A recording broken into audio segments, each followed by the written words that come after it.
Салам достор, менин атым Альмир, бул эл эмне дейт.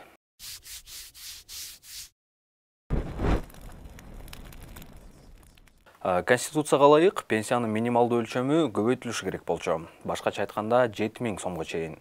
Бирок андай болгон жок. Эмнеге экенин юрист Таттыбү Эргежбаевадан сурайбыз. 1-январдан тартып Конституциянын минималдуу пенсия өлчөмү тууралуу 44-беренеси күчүнө кириши керек болчу. Бирок ал күчүнө кирген жок. Бул жерде Конституциялык соттун кандай тиешеси бар? Негизи Кыргыз Республикасы өнүгүп аткан өлкөлөрдүн тизмесине кирет. Ошондуктан жалпысынан эл аралык деңгээлде экономикалык өлчөмү 0,2 түзөт да.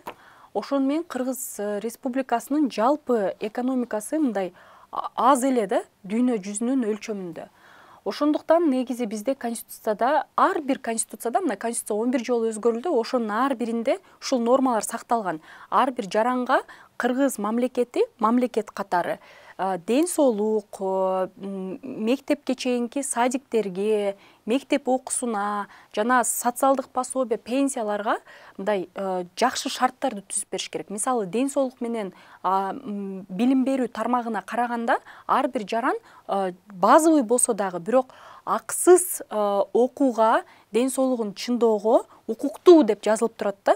Ошондуктан мамлекет ошондой шарттарды түзүш керек. Өзгөчө пенсия жана социалдык пособияларга карата дайыма эле ушул норма келген. Мамлекет өзүнө милдеттүү ошо прожиточный минимумдан көбүрөөк акчаны төлөп берүүгө депчи. Бирок эч бир учурда ошол норма толугу менен иштелген эмес. Бирок мына акыркы Конституция иштеп келип аткан 2021-дин 5-майынан бир концептуалдуу катачылык болгон да. Бул катачылык ошо 44-беренеде өзгөчө пункт айтып коюшкан, мөөнөт коюп коюшкан. 2023-жылдын январынан баштап бул норма иштеп баштайт депчи. Анан ал нерсени мамлекет түшүндү. Ошол эң алдын ала шайлоо учурунда бүгүнкү иштеп жаткан президент Садыр Жапаровдун тарабынан көптөгөн популисттик жана алдын ала саналбаган өзгөчө бир заявлениялар болуп калган. Ошол адамдын саясий элдин астындагы антын Конституцияга киргизип коюшкан. Мөөнөттөрүн аныктаган негизи Конституциянын өзүндө бул катачылыкта андай нерселерди кошпош керек. Неге дегенде биз Конституцияны бир күнгө жазбайбыз, биз Конституцияны түбөлүк болот деп жазабыз. Анан экинчиси болсо деген, бул негизи мына биз элге айтып келгенбиз, Конституциянын карашында бийлик бутактарынын ортосунда баланс жок.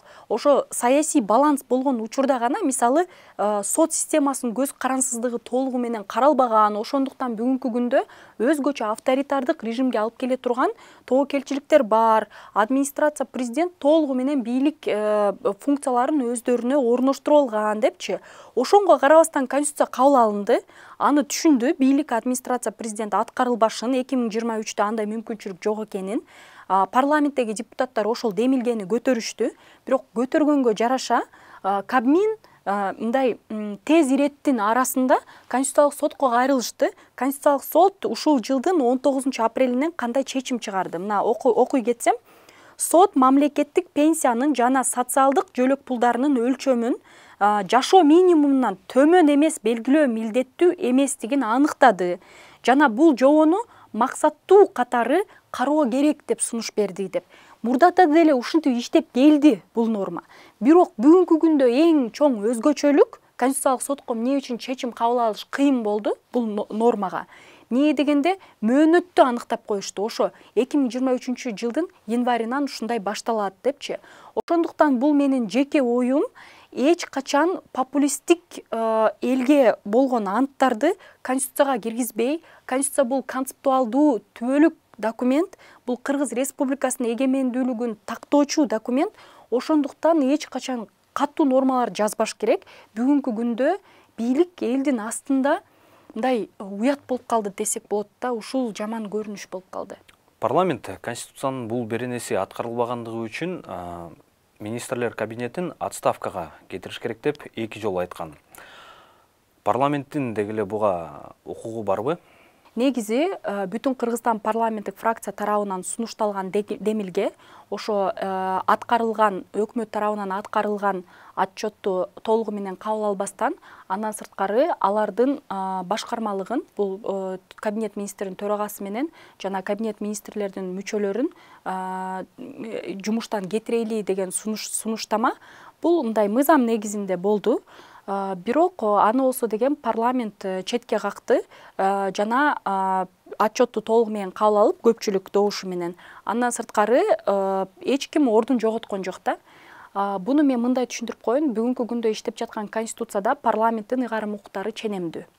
Жана эгерде парламенттин толугу менен депутаттар биз ушул өкмөттүн ишине каршыбыз деп демилге берген учурда дагы президент аны сунуштама катары гана кабыл алат. Акыркы чечимди бүгүнкү күндө иштеп жаткан конституция менен президент кабыл алат. Ошону мен эмнени айта кетет элем? Бүгүнкү күндө депутаттар, булга чейин 6-созовдун депутаттары көбү кайра эле 7-созовдо отурат.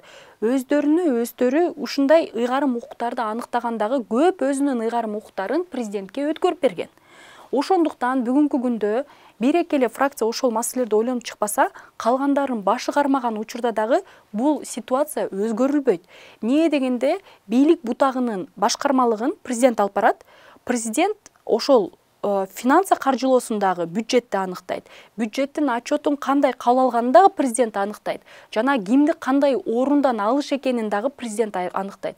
Жогорку кеңештин баардык кыймыл аракети бул сунуштама, рекомендательный гана өзгөчөлүктөрү бар. Калган баардык чечимди президент аныктайт. Мен айта кетет элем, бизде добуш берип аткан учурда элдер президенттик концепцияга добуш берген. Бирок бүгүнкү күндө супер президенттик концепция иштейт. Эмне дегенде сот системасынын артынан дагы көптөгөн маанилүү чечимдерди президент администрациясы гана чечим кабыл алат. Супер президенттик бийликтин конституциясынын долбоорун сүрөмөлөп жатышканда президент бардыгы үчүн жеке керт башы менен жооп берерин айткан. Бирок бул 44-беренени алсак, Конституциялык сот ошондо бийликке конституцияны аткарбаганга жардам бердиби? Мен жалпысынан айта кетишим керек, тарых бул эң жакшы мугалим. Эгерде тарыхка таянсак, монархия өлкө болобу, өтө күчтүү авторитардык өлкө болобу, бай болобу, бийлиги көп болобу, ошонго карабастан эч бир адам же эч бир институт толугу менен элдин, мамлекеттин үстүнөн жоопкерчилик ала албайт. Бул бир гана биз пендебиз. Бардык нерсеге жооп берүү, бардык нерсени билүү бул сыпат бир гана Кудайга таандык деп санайм. Ошондуктан бизде эл супер президенттик концепцияга добуш берип алып, эми ошонун беделин бүгүнкү күндө болуп жаткан маселелер аркылуу көрүп атат. Эң биринчи бедели 1-январдан баштап ушул жылдын бардыгыныкы ошо прожиточный минимумдан көбүрөөк болот деген норма тез убакыттын ичинде аткарылбай атат да. Бул дагы ошол болуп аткан маселенин бир көрүнүшү. Булга чейин деле аткарылбаган. Кыргызстан өзү негизи өнүгүп келе аткан өлкө. Бирок мына бүгүнкү күндө иштеп аткан президент өзү ошондой элге ант берип алып, ал ант аткарылбай калды да. Бул дагы бир көрүнүш. Экинчиден, негизи ушул өзү эмне үчүн мен айтып атам, бүгүнкү күндө иштеп жаткан президент ошо жөнөкөй жарандардын, керек болсо жөнөкөй элдин, наристенин үстүнөн дагы жоопкерчилик алуулган. Эмне дегенде президент адилетти орноштуруучу, адилетти аныктоочу институттун үстүнөн дагы толук жоопкерчиликти алуулганда, ал эмненин үстүнөн келет? Мен юрист катары эле түшүндүрүп коеюн. Эң башынан сот системасынын, жогорку соттун, конституциялык соттун курамын аныктоо боюнча соттор кеңешинин 50% квотированиясын президент тарабынан сунушталат. Ошолордун баардыгын жогорку кеңеш өзүнүн сунуштамасын берет, акыркы чечимди президент кабыл алат. Анан экинчиден жогорку соттун, сот системасынын жалпысынан отчетту кабыл алыш керек. Ошол жерде дагы президенттин катышуусу чоң. Андан сырткары ар бир сот ишинде калабы, ротацияга кетеби региондон регионго, же болбосо жумуштан алынабы деген суроого дагы жогорку кеңеш бир гана сунуштама характерде өзүнүн добушун берет. Акыркы чечим дагы эле президент артынан болуп калып атат да. Ооба, сот кеңеши чоң мындай таасири бар. Бирок ошо сот кеңешти түзүп атканда курамына 50% көбүрагын кандидатурасын администрация президент сунуштайт. Ошол менен айтарым, сот системасы өтө администрация президенттин таасиринде жүрөт да. Адилеттик институтун ошондо президент башкарат, президент адилеттүүлүктү аныктайт. Андай болбойт да. Эми биз бүгүнкү күндө ошонун гана беделин көрүп атабыз. Бирок бул дагы кыргыз мамлекеттин түзүлүшүндө кыргыз эли үчүн болуп аткан бир көрүнүш. Эми мындан ары көрөбүз, дагы кандай кесепеттер, өзгөчө бир жакшылыктарды алып келеби, же болбосо кесепеттерди алып келеби. Аны мына жашоо көрсөтүп атат. Канчадыр бир маселелерди, мисалдарда көрдүк да. Эми мен айта кетет элем, биз демократиялык өлкөбүз да, ошондуктан биз бара-бара келишибиз керек. Күчтүү президентке көз карандысыз сот системасы керек. Кыргыздарды жана Кыргызстанды бир гана адилеттүү, көз карансыз сот системасы куткарат. Биз ошол нерсеге умтулушубуз керек.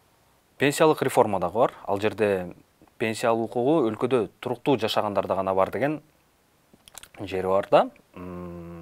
Деги эле бул канчалык мыйзамдуу? Эгер өкмөт тарабынан ушундай мыйзамдык демилге сунушталган болсо, кайсыл жерде мисалы эгерде Кыргыз Республикасынын жараны Кыргызстанда жашабай туруп, бирок пенсия ала албайт деген норма болсо, бул конституцияга дал келбеген норма. Андан сырткары көптөгөн эл аралык келишимдерге ар бир жаранга конституциялык гарантия берилген. Ал жерде болсо деген ар бир жаран ошо башка ар бир жерге барып, ар бир жерде жүрүүгө эркиндиги бар. Жана экинчиден экономикалык, социалдык, конституциялык гарантиялар бар. Ошонго карата ар бир жаран өзүнүн жүргүзгөн иш чарасына карата салык жана социалдык төлөмдөрдү төлөгөн ушул жашка чейин Кыргызстанда. Ошонго карата ар бир адамдын пенсиясы болуш керек. Кээ бир адамдар болот, эч качан иштебеген, бирок аларга карата минималдуу түрдө пенсиянын ирети болот. Ошол салымга кошо пенсияны ала беришет. Жана эң өзгөчө мындай норманы сиздерге мисал катары келтирип кетейин дедим эле. 2020 жылы ЕАЭС же Таможенный союздун мүчөлөрү кол коюшкан. Ал жерде болсо деген ошо взаимозачет деген функция бар да. Эгерде мисалы биздин жаран Россияда мээнеттенип, ошол жерде социалдык, салык төлөмдөрдү төлөп, кийин пенсияга чыкканда Кыргызстанга кайтып келем десе, анда ошо Россиядагы иштеген толук анын ишмердүүлүгү Кыргызстанга которулуп берилет. Ошонго карата жаран, Кыргызстандын жараны Россияда иш чара жүргүзгөн, Кыргызстанда толугу менен пенсия алууга укуктуу. Ошондуктан бул мыйзамдык демилге биринчиден туура эмес, экинчиден каалаган учурда дагы өткөрөйүн десе дагы Конституция эл аралык келишимдерге көптөгөн мыйзамдарга каршы. Ошондуктан бул демилге комплекстүү түрдө колдонуп, парламентте дагы алуусу мүмкүн эмес. Пенсияны көбөйтүү убадасы популисттик сыяктанат. Бирок курултайга чоң ыйгарымдарды берүү убадасы популизмдин мисалы десек болобу? Бирок анткени менен натыйжада андай болгон жок да. Элдик курултай жөнүндө айтып кеткенде, менин оюмча курултай бул кыргыздардын тарыхында өтө маанилүү ролду ойноп келет бүгүнкү күнгө чейин. Биз өзү кыргыз эли ушу курултай институтуна багыттап, мындай бүгүнкү күнгө чейин кыргыз эли катары сакталып калдык. Бирок курултайдын функциясы мамлекеттик институт катары катталбай эле коюш керек эле. Бул менин жеке оюм. Эмне дегенде, мына бүгүнкү күндө бизде аксакал нарында отуруп, Ак-Талаада мен элдердин арасында чогулуш кылайын, курултай түзөйүн деп инициатива кылса, мыйзам киргенден кийин ал чектелип калат мүмкүнчүлүктөрүндө. Курултай өтүш үчүн борбордогу курултай организация менен байланышып, алардан уруксат алып, анан курултай өткөрүүгө мүмкүнчүлүк болот. Кыргыздардын салты салт бойдон калыш керек эле. Бирок мен кийин бул курултайдын мүчөлөрү менен жакшы тыгыз байланыштуу болуп, көп угуп агайларыбызды, көптөгөн нерселерди билдим. Алардын амбициясы башка экен көрсө, алар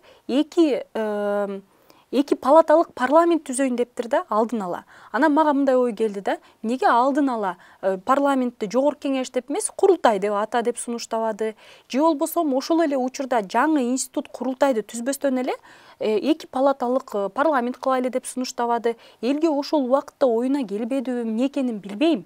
Бирок негизи курултай, мына биринчи сунушталган мурда жылы апрелде биринчи майда биринчи долбоору сунушталганда, ошол долбоордо болсо деген курултайдын мүчөлөрү алып туруп эле жогорку кеңештин депутаттарынын ыйгарым укуктарын куттум эле копи-пейст кылып коюшуптур, копирайтинг кылып алышыптыр. Бул туура эмес да. Эмне дегенде Конституциянын 7-беренесинде айтылып атат. Элдик курултай бул мындай общественно представительский, то есть элдин мындай өкүлчүлүк гана функциясын аткара турган мекеме, орган. Андан сырткары эл менен бийликтин ортосундагы байланыштыра турган өзгөчө бир мост, өзгөчө бир платформа деп гана аныкталган. Өзгөчө бул граждандык активизм. Бирок ошонго карабастан алар эки нерсе концептуалды киргизип койгондо, биринчи курултайдын мүчөлөрү чечим чыгара алат, ал чечимди мамлекеттик институттар аткарыш керек деп. Бул биринчи. Экинчиси болсо деген элдик курултайдын мындай ушундай бир өзгөчө механизмдерди, элдик курултайдын мүчөлөрүн президент аныктайт акырында. Айыл өкмөттөрү түзөт, бирок акыркысын президент аныктайт. Ошондо мындай болуп калып атат да, биринчи парламентти эл тандайт, жалпы шайлоо аркылуу. Экинчи парламент болсо деген барып айыл өкмөттөрү аныктайт, топтойт, анан акыркы чечимди президент кол коет деп. Ошондо биринчи парламентти эл тандасын, экинчи парламентти акырында келип аткаруу бийлиги аныктап коебу. Ошондой мен өзгөчө тобокелчиликтерин көрүп, биринчи долбоорго, мурдаңкы жылкы сунушталган долбоорго абдан 100% каршы чыккам. Мына бүгүнкү күндө иштетилип жаткан элдик курултай боюнча мыйзам долбоору ишке кириш керек, ал мыйзам кабыл алыныш керек. Эмне дегенде элдик курултай деген институт кирип калды Конституцияга. Жагабы, жакпайбы бул норма аткарылат. Бирок болуп аткан кезде өзүнүн өкүлчүлүк гана функциясы менен Конституцияда 3 беренеде аныкталган. Ошол 3 берененин гана функциясында кабыл алынып, чечим деген нерсе болбош керек. Аларды аныктайт, алардын чечимдери бардык мамлекеттик институттарга обязательный формада аткарылыш керек деген радикалдуу нормалар алынып, өкүлчүлүк гана функциясы аныкталыш керек. Ошол үчүн бүгүнкү күндө элдик курултай мыйзам кабыл алынат, каалайбызбы, каалабайбызбы. Бирок алардын амбициясы эки палаталык парламент болоюн деген, ал бул Конституцияда каралган эмес. Ошондуктан өкүлчүлүк гана функциясы менен сакталып, ошол менен мындан ары иштей бериш керек. Бирок мына бизде жылдын башында бүтүн Кыргызстан парламенттик фракциясы Конституциялык сотко кайрылышты. Ошо президенттин убактылуу указын жокко чыгарайлы депчи. Ал жерде эмне деп атат? Ошо президент болсо деген мурда жылы парламенттин ошо элдик курултай институтунун кантип иштеш керек боюнча өзү убактылуу указ чыгарган. Бул антиконституциялык норма. Президент андай жолго барбаш керек эле. Эмне дегенде конституциялык мыйзам статусундагы турган мыйзам демилгелерди бир гана парламенттин депутаттары гана аныктай алат. Ал конституциялык функция бир гана парламентке берилген. Ошол ой менен эле биз айтып атабыз, президенттин убактылуу указы Конституцияга карама каршы келет деп. Бирок мурда жылы конституциялык элдик курултай биринчи жолу өттү, эл чогулду. Эми быйыл азыр ошо Конституциялык соттун карап атат бул суроону, июндун акырына чейин чечим чыгат. Бирок бул жерде эки жалпы нерсе болот да. Биринчиден парламент бүгүнкү күндө жаңы мыйзам долбоорун карап атат. Курултайга карата ал мыйзам кабыл алынат. Экинчиси болсо деген Конституциялык кеңеш, Конституциялык сот бир гана ошол президент убактылуу кабыл алган указ канчалык турда Конституцияга дал келет деген гана суроого жооп беришет. Ошол менен бүгүнкү күндө элдик курултайдын айланасында болуп жаткан маселе ушул. Популисттик илдет министрлер кабинети менен президенттик администрацияда эле эмес, депутаттарда дагы бар. Сиз алардын өлүм жазасын киргизүү тууралуу демилгесине кандай карайсыз? Мен өлүм жазасын киргизүү боюнча өтө негативдүү карайм, каршы чыгам. Негизи Кыргызстандын конституциясына таянып жана башка эл аралык нормалар бар, Кыргызстанда ратификация болгон. Ошолорго карата өлүм жазасы нормасына чек коюлган. Ошонго карабастан мурдагы жылдын октябрында 61 депутат демилге киргизди. Ошол демилгеге карата Конституцияга референдум керек деген чечим чыгарышкан. Эми бүгүнкү күндө ошо 4-майдан Конституциялык сотко запрос жөнөтүлүптүр. Ал кайрылууда эмне деп айтылып атат? Ошол Конституцияга өзгөртүү жана кошумчаларды киргизүүгө уруксат бериңиз депчи. Менин оюмча, жалпысынан Конституциялык сот 61 депутаттын чечимин колдоп бере албайт. Эмне дегенде Кыргыз Республикасы көптөгөн эл аралык мыйзамдарды ратификация кылган. Ратификация кылган мыйзамдарга карата бул норма чек коюлат. Жана тарых катары айта кетиш керек, Кыргыз Республикасы 2007-жылдары өтө күчтүү позиция кабыл алган. Биз өлүм жаза нормасын киргизбейбиз деп. Экинчиден 2010-жылдары мыйзам менен тастыктап берген. Көптөгөн эл аралык келишимдерди дагы кошумча ратификация кылган. Жана негизи жалпысынан бизде бүгүнкү күндө сот системасы, адилеттүү орнотуучу системасы өтө мындай өнүгүп келип аткан гана фазасында, башталыш фазасында. Жана экинчиден сот системасынын саясий көз карансыздыгы өтө төмөн. Толугу менен администрация президентке баш ийип турушат. Ошондуктан бүгүнкү күндө сот системасын адилеттүү орноштурууну, ошо өлүм жазасын кабыл алуу нормасы бул өтө чоң тобокелчиликти мындай чагылдырат.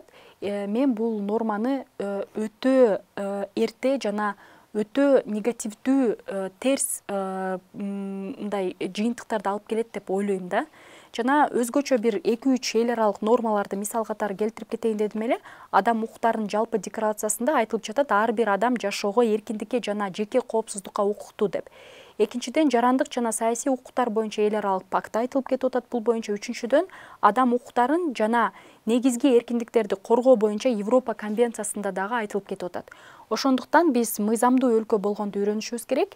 Бул нерсеге биз ушундай акыры жолдор менен барышыбыз керек. Кыргыз мыйзамдарында терминдер абдан көп, аларды каалагандай чечмелеп түшүндүрсөң болот. Мисалы, ошол эле Конституциядагы салттык баалуулуктар же болбосо Кыргызстандын улуттук коопсуздугуна коркунуч деген нерсе. Улуттук коопсуздук дегендин өзү эмне? Кыргыз эли байыртадан негизи демократтар болгон деп биз мындай коркпой айтсак болот экен. Эмне дегенде кыргыз эли мурдатан байыртадан бир жерден бир жерге көчүп жашаганбыз. Мындай башкача айтканда биз көчмө эл болгонбуз да. Анан экинчиден бизде мына кандай кыргыз эли башыбыздан кыйынчылыктарды өткөрдүк, ошонго карабастан кыргыз эли катары өзүбүздүн каныбызды, улутубузду, мүлкүбүздү, баардык нерсебизди сактап, бүгүнкү күнгө чейин ата бабадан балага берилип келип аткан нерсе. Жана экинчиден биз өзүбүздүн мамлекеттүүлүгүбүздү сактадык. Мына тарыхта 2000 жылдан көбүрөөк тарыхыбыз бар. Ошол жерде көптөгөн биздин уткандарыбыз бар. Бүгүнкү күндө мындай термин бар го, өзүнчө улуттук коопсуздук деген. Ошону биз кичине туура эмес түшүнүп алып атабыз. Мына Кыргыз Республикасынын жакшы иштешүсүн концептуалдуу документтерибиз бар. Бул Кыргыз Республикасын өнүктүрүү боюнча 2040-жылга чейин, 2026-жылга чейин улуттук Кыргыз Республикасын өнүктүрүүчү программа бар. Жана 2026-жылга чейин улуттук коопсуздукту камсыздоо боюнча улуттук концепция бар. Ошол документтерге таянып айтканда, улуттук коопсуздук бул ар бир Кыргызстандын жараны, Кыргызстандын территориясындагы жашаган адамдар жана өзгөчө ар бир адамдын коопсуздугу, ар бир адамдын укуктарын сакталуу, ар бир адамдын экономикалык, социалдык камсыздоо көрсөтүү бул улуттук коопсуздук. Анын эң башында мыйзамдуулук турат. Эгерде биз сиздер менен мыйзамдарды элге иштесин, бийлик эмес, өзгөчө бир группа үчүн эмес, элге иштесин десек, ушул улуттук коопсуздук. Анан биз сиз менен согушуп жатканда, бул мыйзам мындай жазылбаш керек. Бул жерде эл аралык мыйзамдарга дал келбеген, Конституцияга карама-каршы норма керек дегенде бизди эл жаман көрөт. Эң башынан биз элдин кызыкчылыгы үчүн мыйзамдуулук орнотулуш керек деп, ошол үчүн күрөшүп, ошол үчүн күндөн күнгө аналитикаларды кылып жүргөн кезибиз. Ошондуктан улуттук коопсуздук бул мыйзам үстөмдүүлүгү. Биз ошону дайыма билип келишибиз керек.